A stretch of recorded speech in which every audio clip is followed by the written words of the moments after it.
ખાડા પડેલા છે એમાં આપે શું કાર્યક્રમ કર્યો છે અને શું માંગણી છે તમારી? આ રસ્તાઓ દર વર્ષે નગરપાલિકામાં તેમજ આખા આપણા જિલ્લામાં બનાવવામાં આવે છે.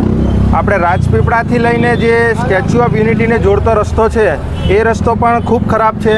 રાજપીપળાથી ડેડિયાપાડા જવું હોય, રાજપીપળાથી ડભોઈ જવું હોય કે રાજપીપળાથી અંકલેશ્વર જવું હોય, આજે જે રસ્તા અને જે વિકાસ કરવાનો છે તે આ નેતાઓ કરતા નથી. આજે ગઈકાલે દેશના વડાપ્રધાન શ્રી નરેન્દ્રભાઈ મોદી સાહેબ આવ્યા તો ભર વરસાદમાં રસ્તા બનાવી રહ્યા હતા. એ સમગ્ર ગુજરાતની પ્રજાએ જોયું છે.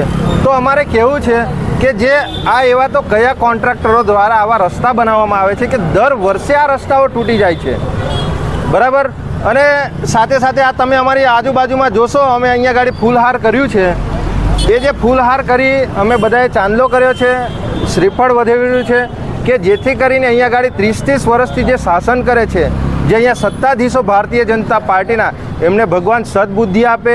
પ્રજા જે કરોડો રૂપિયાનો જે ટેક્સ ચૂકવે છે એ ટેક્સમાં જે ખુલ્લેઆમ જે ભ્રષ્ટાચાર છે એ ભ્રષ્ટાચાર ના થાય અને એના બદલે સારા રોડ રસ્તા મળે, સારી પાણીની સુવિધાઓ મળે, ગટર લાઈનો મળે, અને આરોગ્યમાં સારી સુવિધાઓ મળે. પણ આ ભારતીય જનતા પાર્ટીના નેતાઓને એમાં કોઈ પણ જાતના વિકાસ કરવામાં એમને ઇન્ટરેસ્ટ નથી. બસ ફક્ત અને ફક્ત ડામર જેવા રોડ પર 2 ઇંચ જેવી પરત ચડાવી જવાની અને ખુલ્લેઆમ ભ્રષ્ટાચાર કરવાનો એ એમનો સિદ્ધાંત છે. એટલે આજે તો અમે અહીંયા ગાડી જે આ ખાડા પડ્યા છે, આગળ ગણપતિનો તહેવાર આવે છે તો અહીંથી ઘણી બધી મૂર્તિઓ અહીંથી વિસર્જન થશે. તો અમે આ નગરપાલિકાની જનતા અને તમામ ગુજરાતની જનતાને સંદેશ આપીએ છીએ કે આપણે એક ટાંકણી લઈએ ત્યાંથી લઈને એક જહાજ સુધીનો આપણે ટેક્સ ભરીએ છીએ. તો આપણે ટેક્સ ભરીએ છીએ તો આ ભારતીય જનતા પાર્ટીના નેતા કરોડો રૂપિયાનો ભ્રષ્ટાચાર કરે છે.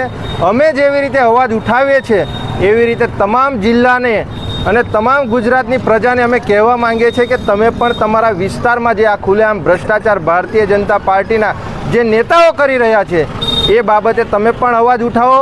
કેમ કે આજે તાલુકા પંચાયત, જિલ્લા પંચાયત, નગરપાલિકા હોય, ધારાસભ્ય હોય કે સાંસદ સભ્ય હોય, સમગ્ર ગુજરાતમાં એમના છે.